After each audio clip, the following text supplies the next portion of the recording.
Prezadas amigas, meus irmãos, minhas irmãs, companheiros e companheiras no ideal espírita, que o Senhor de nossa vida nos abençoe e nos dê a sua paz neste mundo de expiações, pelo momento que passamos.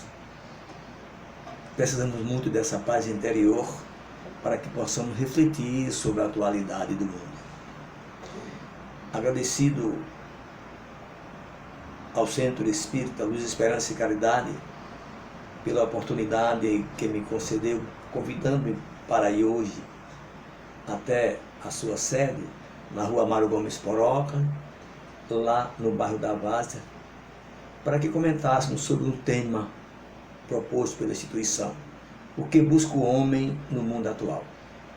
Mas devido à situação em que nós nos encontramos atualmente, como todos nós já sabemos, ficamos impossibilitados de comparecer. Então a nossa irmã Dora, que representa essa instituição, nos propôs uma ideia interessante e nós a aceitamos, claro. E agradecemos a Deus pela oportunidade que Ele nos concede neste momento, que mesmo não estando presente fisicamente, estamos presentes espiritualmente através de um vídeo. A tecnologia nos ajudando a nos mantermos sempre em sintonia e em contato um com o outro. E o tema indicado pela instituição é deveras interessante para todos nós. Mas recorri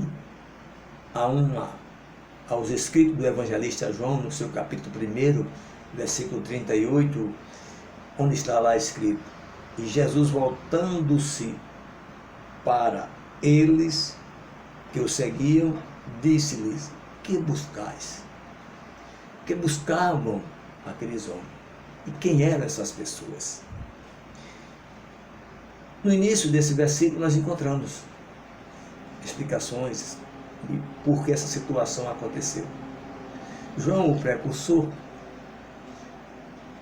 estava apresentando Jesus a seus discípulos quando o encontrou pela primeira vez e disse: este é o Cordeiro de Deus que tira o pecado do mundo. No dia seguinte, Jesus voltou a esse mesmo local e estava João na companhia de dois discípulos. E mais uma vez João apresentou aos dois, dizendo: este é o Cordeiro de Deus. Os dois discípulos, ouvindo isto, resolveram seguir Jesus e escutaram do mestre esta frase: que buscais? Que buscamos nós no mundo atual? Aconselhamos até a leitura deste capítulo 1, dos versículos 35 até o 51, para que possamos entender mais o papel de João, o precursor, naquele momento tão belo para nós. Mas o tempo passa e a humanidade ainda não aprendeu a buscar o que realmente é de bom para ela. Temos buscado tantas coisas fúteis que não dão valor a cada um de nós, e esquecemos que a vida é realmente um conjunto de experiências onde cada existência nossa que nos é concedido, que nos é oferecido, oportunidades divinas para o nosso crescimento espiritual. Mas finalmente, o que buscamos nós? O que busca o homem no mundo atual? No trabalho profissional, por exemplo, o que buscamos nós? Será que temos transmitido àqueles, às vezes, que são subordinados a nós, o que nós queríamos que fosse feito conosco? Será que tratamos as pessoas com seu devido respeito? Ou buscamos apenas aquilo que satisfaça a nossa vontade? Ou buscamos apenas apresentar os nossos vícios tão antigos, como o egoísmo, o orgulho, a vaidade, que tem nos impedido a ser mais fraternos com esses a quem convivemos, às vezes, a maioria do tempo em nossa companhia? Na família, por exemplo, qual tem sido o nosso comportamento? Que temos buscado para ajudar aqueles a quem nós, antes daqui chegarmos, nos reunimos, antes daqui chegarmos, para dizermos que temos que ter o papel de verdadeiros irmãos, de ajudar uns aos outros, de colaborar com cada um. Ou às vezes buscamos ser tirano para satisfazer as nossas vontades. Ou é como eu quero, ou nada feito. Levantamos a voz, somos patriarcas, na condição de ocupar um corpo masculino. No corpo feminino dizendo nós somos matriarca, tem que fazer aquilo que eu quero. Será que isso que estamos buscando tem feito bem a cada um de nós? No convívio da sociedade, o que temos buscado? Temos buscado ajudar o nosso semelhante ou deixamos eles à revelia desses necessitados, dos aflitos, que buscam em nós às vezes a ajuda, mesmo material, às vezes nós não concedemos a ele, que buscamos na sociedade não ajudar quem precisa tanto. Temos que mudar essa postura nossa de verdadeiros irmãos em Cristo e dizendo que somos irmãos acima de tudo, independente do credo religioso que cada um abraça, independente da condição social de cada um, nós somos irmãos. E é neste momento que passa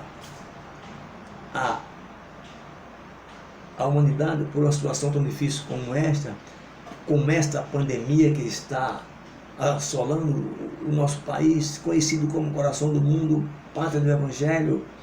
O que nós temos feito com isso? Praticamente nada. Nós temos buscado o Cristo, nós temos buscado suas lições, nós não temos dito, como ele disse, tem de bom ânimo, eu venci o mundo. Buscar Ele nesses momentos difíceis da nossa vida é o que nós temos que fazer. No centro espírita, o que nós espíritas temos buscado? De imediato, logo a solução para os nossos problemas. Senhor, me ajuda aqui, faz isso por mim, sempre buscando para nós as nossas melhoras. E essas melhoras geralmente são no âmbito material. Esquecemos de pedir essa solução para os nossos problemas de ordem espirituais, daquilo que nós possuímos ainda, que não condiz com a doutrina do Cristo, que é a do amor a Deus sobre todas as coisas e o próximo como a nós mesmos. Será que nós estamos buscando isto ou não? E às vezes, nesse pedido nossas soluções chegam e nos cansamos de pedir por nós, vamos pedir para os nossos parentes. Somos eternos pedintes ao Pai de infinita bondade. Ainda bem que a misericórdia dele é infinita e nós não percebemos isso muitas das vezes. Ou vivemos às vezes e reclamamos dentro da própria casa espírita daqueles que às vezes não nos entendem e às vezes nós afirmamos uma posição de defensiva, nunca de ouvir o nosso irmão que professa a mesma doutrina nossa e dizer, nós precisamos estar sempre juntos, sempre juntos. Seria muito bom que nós, ao chegarmos na casa espírita, quando adentrássemos dentro dela, como trabalhador da casa, nós fizéssemos como o converso de Damasco, Paulo de Tarso. Quando encontrou com o Cristo, naquela luz, e ele não percebia o que ia acontecer com ele. Quem és? Ele disse, Jesus de Nazaré. E ele disse, o que queres que eu faça? É isso que nós temos que fazer. Essa é a nossa, deve ser a nossa mudança interior. O que queres que eu faça, Senhor, e quer que eu esteja numa situação como essa? Espíritas que às vezes recebem mensagens de pessimismo, divulgam como se fosse brincadeira. Não, nós espíritas somos representantes do Pai aqui na Terra. Aliás, todos nós somos, independente do credo religioso. O que falta em nós é mudar essa postura nossa. E para perceber isto, nós aconselhamos o estudo dessa obra, o Livro dos Espíritos. Na terceira parte dele, que trata sobre as leis morais, recomendamos no seu capítulo 6, as perguntas 737 a 741, que faz parte da lei de destruição. Se analisarmos os ensinos dos espíritos superiores nessas perguntas, nós veremos que tudo que está nos acontecendo, nós somos merecedores de fato. Temos que zelar por este mundo, temos que zelar por este planeta. É esta mudança em nós que falta. Valorizar a casa que o Pai reservou para cada um de nós. É valorizá-la, é conservá-la, é preservá-la, sempre pelo amor. Nunca deixando que as dificuldades interrompam a nossa trajetória. E essa trajetória nossa depende único e exclusivamente de cada um de nós. O Cristo foi enfático quando nos disse: faça a tua parte, que os céus te ajudará. Buscar a ajuda da espiritualidade superior neste momento. Aprender com eles. Aprender com Cristo. Como ele mesmo disse, eu sou manso e humilde. E é nessa posição que nós espíritas temos que assumir neste momento. Momento de dificuldades. Mas essas dificuldades foram criadas por nós mesmos. Busquemos, pois, a fé raciocinada, da qual nos ensinam os espíritos superiores, que é enfrentar a razão face a face em qualquer época da humanidade. Fazendo isto, lembramos do Cristo quando disse: se vós tiverdes a fé do tamanho de um grão de mostarda, vós sereis capazes de remover as vossas montanhas, as vossas vicissitudes, as nossas dificuldades, que ainda não percebemos nós que somos capazes de resolvê-lo. Ele nos disse que vós podereis fazer tudo isto. Então nós podemos mudar essa conjuntura em que se encontra o mundo. E depende de cada um de nós. Busquemos, pois, a paz. Busquemos, pois, os ensinos de Jesus. Ama a Deus sobre todas as coisas e o próximo como a ti mesmo. É isso que nós temos que buscar. E para encerrar a nossa participação nesse vídeo, nós trouxemos aqui uma mensagem belíssima que está no Reformador, revista editada pela Federação Espírita Brasileira, no ano 136, que foi a de número 2274, em mês de setembro de 2018. Uma mensagem do Espírito Deodoro da Fonseca, oração à pátria brasileira, recebida psicofonicamente pelo médico Divaldo Pereira Franco, em reunião, na noite de 18 de novembro de 2005, no Centro Espírita A Caminho de Redenção, em Salvador. Ele inicia assim a sua oração. Deodoro da Fonseca. Lembram dele? Pátria brasileira, abençoada pela fulgurante luz das estrelas do Cruzeiro do Sul, estás programada pelo Senhor da vida para que sejas em futuro não distante o centro de irradiação do Evangelho restaurado. Vejamos, pois, o nosso compromisso.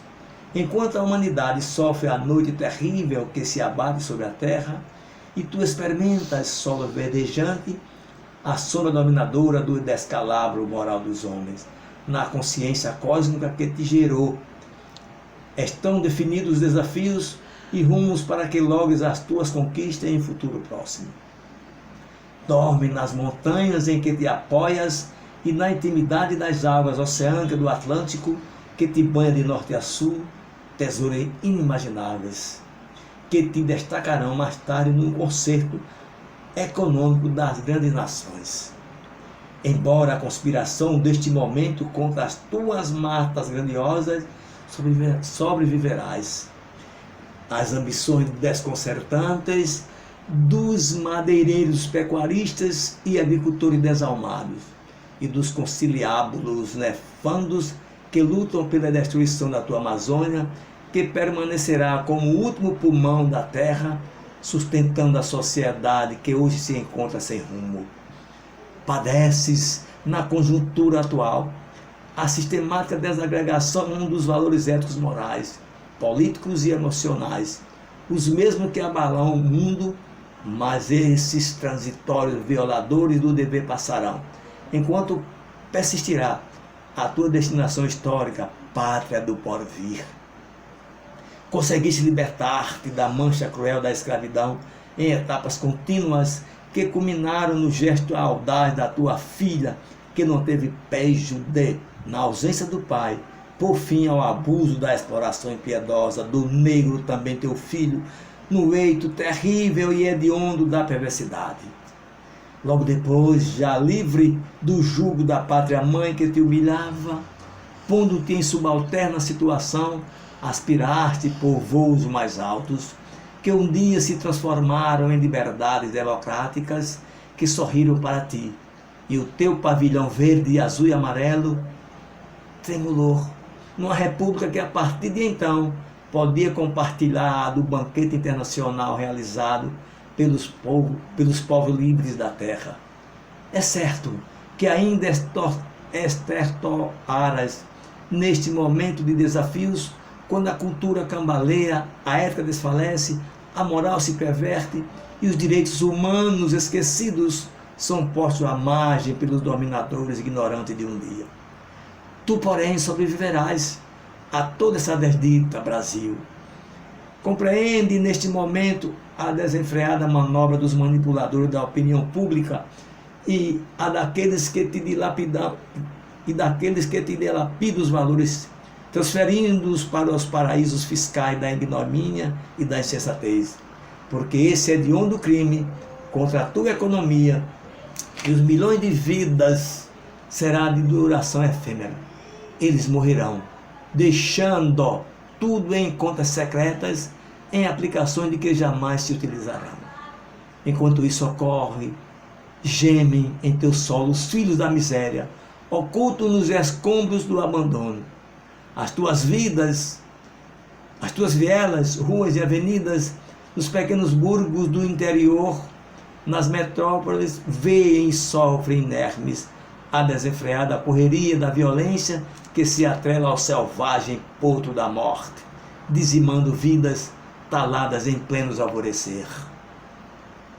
Paga, porém, paciência e compaixão o preço da tua destinação histórica, na tua condição de futura pátria da paz e do Evangelho de Jesus.